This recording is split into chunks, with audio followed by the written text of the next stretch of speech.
Setelah Nabi Muhammad wafat pada tahun 632 Masehi, umat Islam menghadapi situasi yang cukup genting. Siapa yang akan memimpin umat? Untuk itu, para sahabat berkumpul dan berembuk mencari pemimpin yang bisa melanjutkan perjuangan Nabi. Akhirnya, mereka sepakat untuk menunjuk Abu Bakar As-Siddiq sebagai khalifah pertama. Dari sinilah dimulainya masa Khulafaur Rasyidin. Sistem kepemimpinan ini tidak diwariskan secara turun-temurun, melainkan dipilih berdasarkan musyawarah dan kriteria keimanan serta keadilan. 1. Abu Bakar As-Siddiq. Abu Bakar memiliki nama asli Abdul Kabah, namun nama tersebut kemudian diganti oleh Rasulullah menjadi Abdullah. Nama lengkapnya adalah Abdullah bin Abi Quhafah At-Tamimi. Beliau dilahirkan dari pasangan Utsman Abu Quhafah dan Ummu Khair Salma binti Sahar, yang berasal dari suku Taim.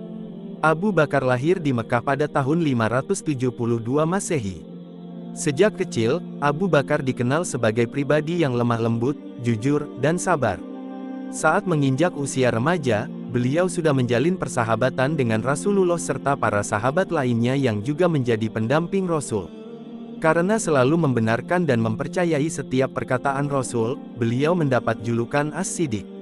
Abu Bakar diangkat menjadi khalifah melalui musyawarah antara kaum Muhajirin dan kaum Ansor. Setelah Rasulullah wafat, sempat terjadi perselisihan antara kedua golongan tersebut dalam menentukan siapa yang pantas menjadi penerus kepemimpinan. Kaum Ansor mengusulkan Sa'ad bin Ubadah sebagai calon pemimpin, sedangkan Abu Bakar As-Siddiq mengajukan nama Umar bin Khattab dan Abu Ubaidah bin Jarrah. Dalam situasi perselisihan itu, Abu Bakar menekankan bahwa kaum Muhajirin lebih layak memegang kepemimpinan umat Islam karena mereka telah mendapatkan keistimewaan dari Allah. Kaum Muhajirin adalah orang-orang yang pertama kali mengakui kenabian Muhammad dan selalu setia mendampingi beliau dalam berbagai keadaan. Pada momen tersebut, Umar bin Khattab menolak ketika Abu Bakar mengusulkannya sebagai khalifah. Bahkan, Umar menyatakan bahwa Abu Bakar sendiri yang paling pantas memimpin umat Islam sebagai khalifah dari kaum Muhajirin. Akhirnya, setelah melalui musyawarah, kedua kelompok menyepakati Abu Bakar sebagai khalifah. Keputusan tersebut diterima karena beberapa hal berikut. Beliau adalah orang pertama yang membenarkan peristiwa Isra Mi'raj. Beliau menjadi pendamping Rasulullah saat hijrah ke Madinah. Beliau sangat gigih membela dan melindungi umat Islam. Beliau pernah menggantikan Rasulullah menjadi imam sholat ketika beliau sedang sakit. Selama masa pemerintahannya, Abu Bakar lebih mengutamakan kepentingan dalam negeri daripada urusan yang tidak terkait langsung dengan umat dan negaranya. Masalah utama yang dihadapi saat itu adalah banyaknya orang yang mulai meninggalkan Islam karena mengira agama ini telah berakhir seiring wafatnya Rasulullah. Selain itu, muncul pula individu-individu yang mengaku sebagai penerus Rasulullah. Oleh karena itu, Abu Bakar memutuskan untuk memerangi mereka semua. Segala keputusan yang diambil selama masa kekhalifahannya tetap berada di bawah kendalinya.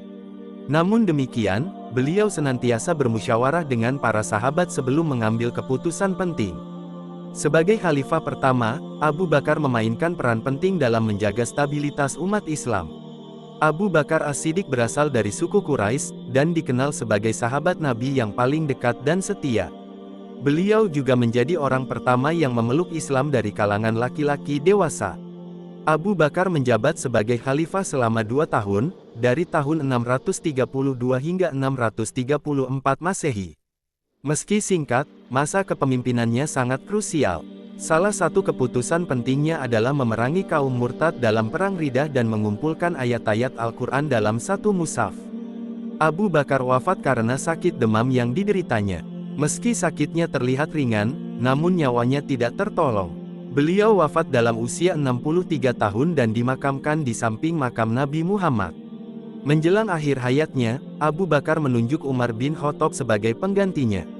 Penunjukan ini bukan tanpa pertimbangan, melainkan berdasarkan situasi politik yang sedang berlangsung. Abu Bakar khawatir, jika pemilihan khalifah dilakukan seperti sebelumnya, kondisi politik akan semakin kacau dan penuh konflik. 2. Umar bin Khattab. Umar bin Khattab menjadi khalifah menggantikan Abu Bakar setelah Abu Bakar wafat. Umar bin Khattab berasal dari Bani Adi, salah satu kabilah Quraisy. Beliau dikenal sebagai sosok pemberani dan memiliki ketegasan dalam menegakkan hukum Islam. Umar bin Khattab memiliki selisih usia 13 tahun lebih muda dibandingkan Rasulullah. Beliau lahir di Mekah pada tahun 582 Masehi dan diangkat menjadi khalifah menggantikan Abu Bakar pada tahun 634 Masehi.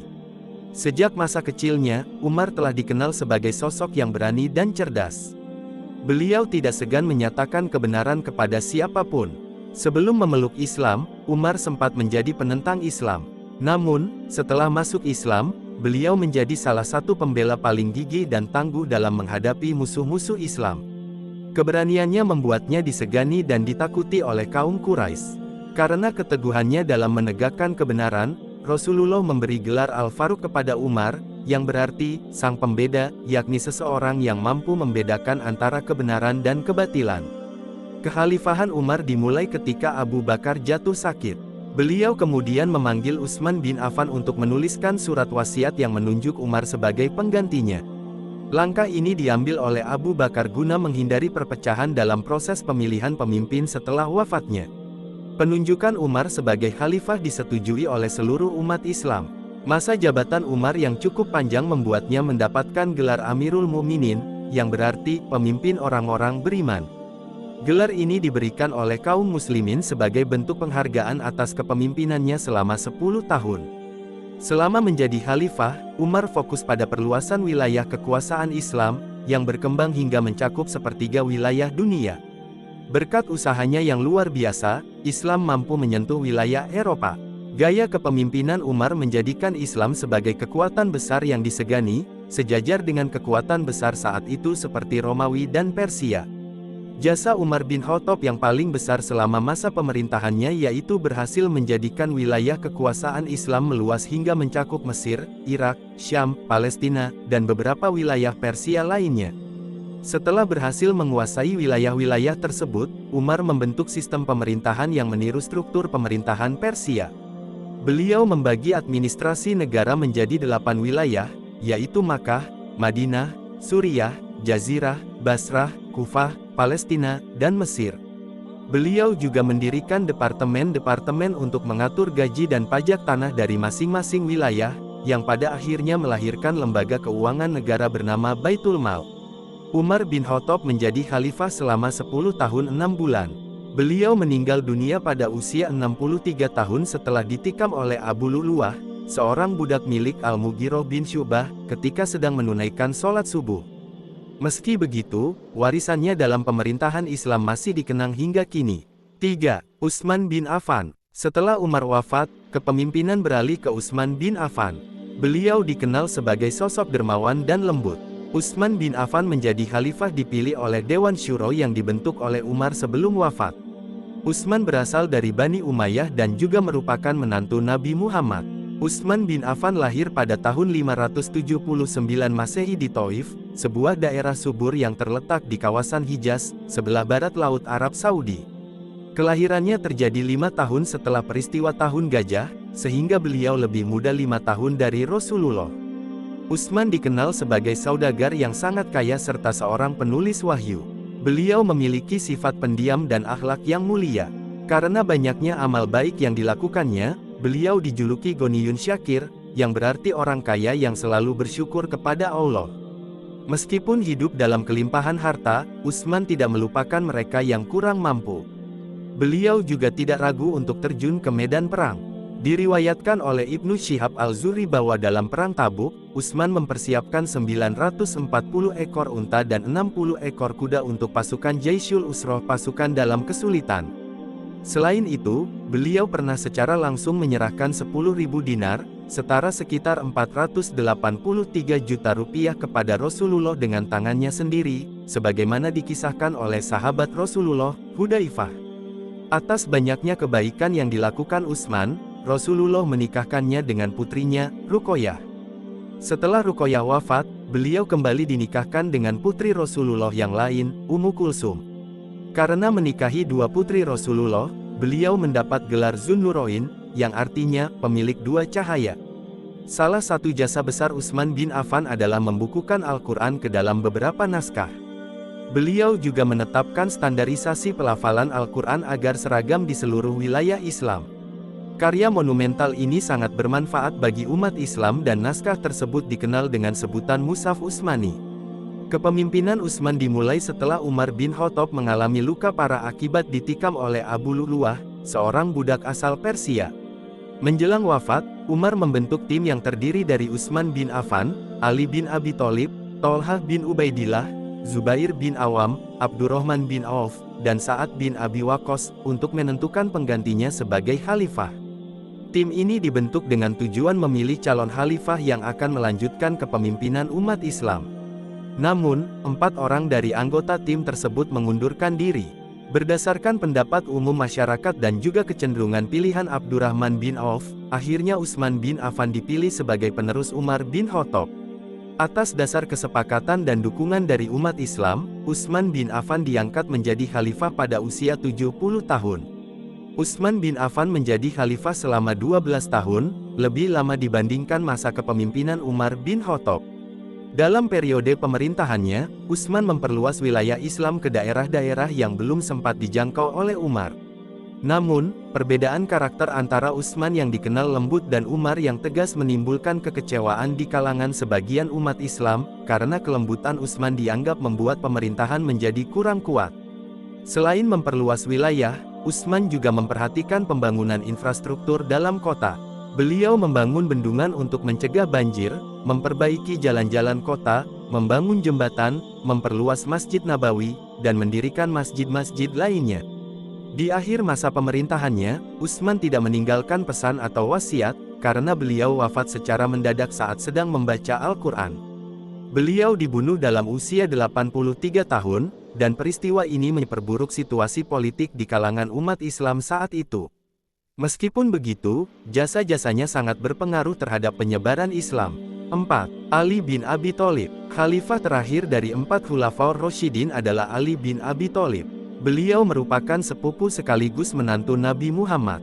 Ali bin Abi Thalib diangkat sebagai khalifah atas usulan umat setelah wafatnya Utsman dan dalam kondisi politik yang sangat kacau. Ali bin Abi Thalib memiliki nama lengkap Ali bin Abi Thalib bin Abdul Muttalib bin Hashim. Beliau dilahirkan di Makkah pada tanggal 12 Rajab, 30 tahun setelah kelahiran Rasulullah. Ayahnya adalah Abi Thalib bin Abdul Muttalib dan ibunya bernama Fatimah binti Asad. Awalnya, sang ibu menamainya Al-Haidarah, yang berarti singa, namun kemudian ayahnya memanggilnya dengan nama Ali. Sejak kecil, Ali dibesarkan dan diasuh langsung oleh Rasulullah. Kasih sayang dan pendidikan yang beliau terima dari Rasulullah membentuk karakter dan kepribadiannya. Berkat bimbingan tersebut, Ali menjadi salah satu orang pertama yang memeluk Islam, setelah Ummu Khadijah, saat usianya masih sangat muda. Karena keberaniannya dalam membela agama, beliau memperoleh gelar Singa Allah serta Karomallah Wajhah, yang berarti, semoga Allah memuliakan wajahnya. Kepemimpinan Ali dimulai setelah wafatnya Utsman bin Affan. Saat itu, umat Islam mengalami kebingungan dalam menentukan pengganti Utsman sebagai khalifah. Sebagian besar umat mengusulkan agar Ali bin Abi Thalib diangkat sebagai pemimpin, dan mayoritas umat Islam menyetujui hal tersebut, kecuali kelompok yang hanya mendukung kepemimpinan Muawiyah bin Abu Sufyan. Selama masa kepemimpinannya, Ali melakukan sejumlah reformasi, seperti mengganti para pejabat yang dianggap tidak kompeten, memperbaiki pengelolaan keuangan di Baitul Mal, mengembangkan ilmu bahasa, serta memajukan pembangunan di wilayah Islam. Pemerintahan yang dijalankan oleh Ali bin Abi Thalib berlangsung dalam situasi yang berbeda dibandingkan masa-masa sebelumnya. Saat itu, wilayah kekuasaan Islam telah sangat luas dan mulai banyak dipengaruhi oleh kepentingan duniawi. Ali juga menghadapi banyak pihak yang menentangnya, termasuk mereka yang melakukan pemberontakan. Di antaranya adalah Zubair bin Awam dan Aisyah, yang menuduh Ali tidak segera menyelesaikan persoalan pembunuhan terhadap Utsman bin Affan. Pertentangan ini memunculkan Perang Jamal, yang juga dikenal sebagai Perang Unta, karena Aisyah memimpin pasukan sambil menunggang unta. Selain itu, konflik antara Ali dan Muawiyah menyebabkan pecahnya Perang Siffin. Kedua perang tersebut akhirnya diselesaikan melalui proses tahkim atau arbitrase di Daumatul Jandal pada tahun 34 Hijriah.